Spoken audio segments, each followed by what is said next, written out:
Indonesia tentunya menyikapi pembentukan Fakta Pertahanan Amerika Serikat, Inggris, serta Australia yang biasa disebut sebagai Aliansi AUKUS. Indonesia secara sadar atau tidak dikelilingi fakta pertahanan negara asing selain AUKUS, yang dimana ada juga fakta pertahanan FPDA yang beranggotakan Inggris, Australia, Singapura, Malaysia, dan Selandia Baru. Fakta pertahanan AUKUS dan FPDA sudah cukup untuk mengepung Indonesia. Dilihat dari negara-negara anggota fakta pertahanan tersebut, semuanya pernah terlibat keributan dengan Indonesia. Australia dan Selandia Baru di konflik Timur Timur, dan Malaysia pada Dwi Korah, hingga tapal batas perbatasan yang sampai saat ini masih tumbang tindih. Kemudian ada juga Singapura dengan kejadian pemboman oleh prajurit KKO Angkatan Laut, Usman Harun. Dan tentunya Inggris, yang dimana perang 10 November tahun 1945 di Surabaya, fakta yang tidak terbantahkan.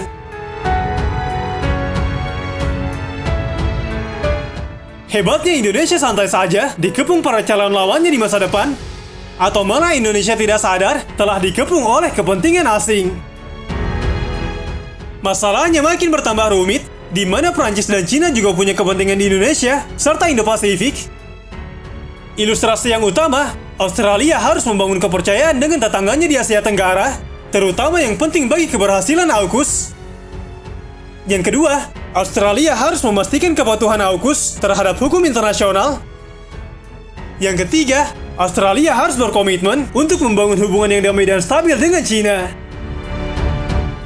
Ada beberapa negara yang mendukung aliansi ini, namun lebih banyak negara yang mengecam, di mana seharusnya Australia lebih menekankan hubungan baik bersama negara Asia Pasifik tanpa perlu membentuk fakta pertahanan dengan Barat.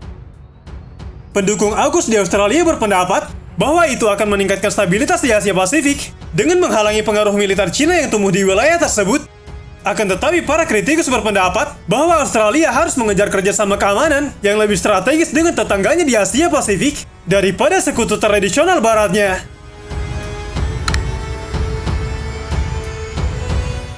Seperti isu-isu regional yang kontroversial lainnya, negara-negara Asia Tenggara tidak sepakat pada AUKUS. Filipina tampaknya menyambut baik pengaturan trilateral tersebut, demikian pula Vietnam dan Singapura. Meskipun secara implisit, Indonesia dan Malaysia lebih kritis. Indonesia harus menjadi yang pertama dirangkul Australia karena posisinya amat penting. Media internasional mengatakan, merupakan kepentingan Australia untuk mendapatkan kepercayaan tetangganya. Kecurigaan, khususnya di Indonesia, salah satu tetangga terpenting Australia, akan merusak upaya Australia untuk membangun hubungan yang lebih dalam dengan kawasan tersebut. Ada salah satu perwira militer Indonesia yang meminta Indonesia untuk bergabung ke Fakta Pertahanan AUKUS. Seorang anggota parlemen Indonesia, seorang mantan mayor jenderal, bahkan mengklaim bahwa kelompok anti-komunis di dalam militer Indonesia sangat menginginkan Indonesia untuk bergabung dengan blok Amerika Serikat dan mengubah AUKUS menjadi AUKUSI.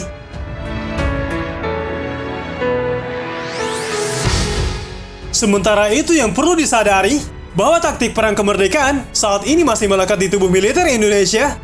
Padahal taktik perang itu selalu berubah setiap waktu, di mana militer Indonesia harus mengikuti alur perubahan. Zaman sekarang jika militer Indonesia masih berpikir untuk mengembangkan taktik perang gerilya saja, agresi asing bisa dengan mudah menghantam negeri ini. Militer Indonesia juga perlu memperbaharui standar kualitas alutsistanya. Indonesia memiliki banyak alutsista yang berumur sepuh atau sudah tua. Selain itu yang membuat miris adalah pola operasi militer Indonesia yang kuno. Misalnya untuk menghadapi ancaman bahaya udara yang menyerang sebuah markas tentara. Dalam latihan menangkal ancaman tersebut, personel militer Indonesia dibekali senapan serbu perorangan untuk menembak pesawat musuh. Padahal jarak tembak maksimal senapan serbu yang digunakan oleh militer Indonesia adalah 200 meter, dan itu pun digunakan untuk menembak horizontal dan bukan vertikal. Lantas bagaimana caranya menembak pesawat musuh yang terbang amat tinggi? Padahal saat ini, mungkin yang akan datang menyerang bukan pesawat, akan tetapi rudal.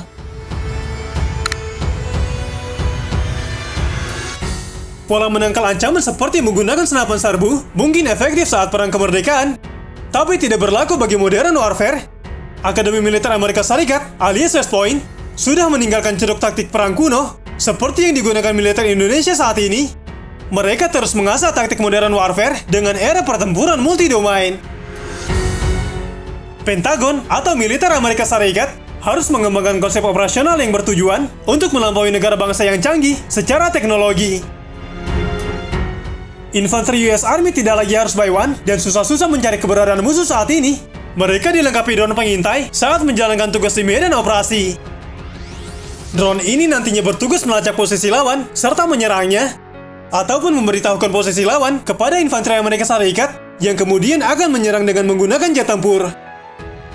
Konsep multi-domain telah menghasilkan taktik baru melalui penerapannya pada drone, dengan lebih dari 100 drone yang dapat berkomunikasi secara kolektif. Mengadaptasi konsep perang seperti ini akan memungkinkan pasukan darat Amerika Serikat mendominasi dalam lingkungan yang semakin diperebutkan, menambah perkembangan doktrinal dari ceruk penting dalam pertempuran multi-domain. Selain itu, pasukan Amerika Serikat kini tidak bergerak dalam kesatuan besar. Mereka akan dipecah dalam kelompok-kelompok kecil. Dengan bermodalkan drone, pasukan Amerika Serikat akan membentuk kantung-kantung serigala, menyerang musuh dari segala arah, meski jumlah lawan lebih besar. Taktik ini cuma bisa dilakukan jika infanteri Amerika Serikat didukung oleh teknologi drone hingga jaringan komunikasi yang kuat dengan sesama unsur alutsista kawan lainnya. Modern warfare jelas jadi tujuan utama organisasi militer di seluruh dunia.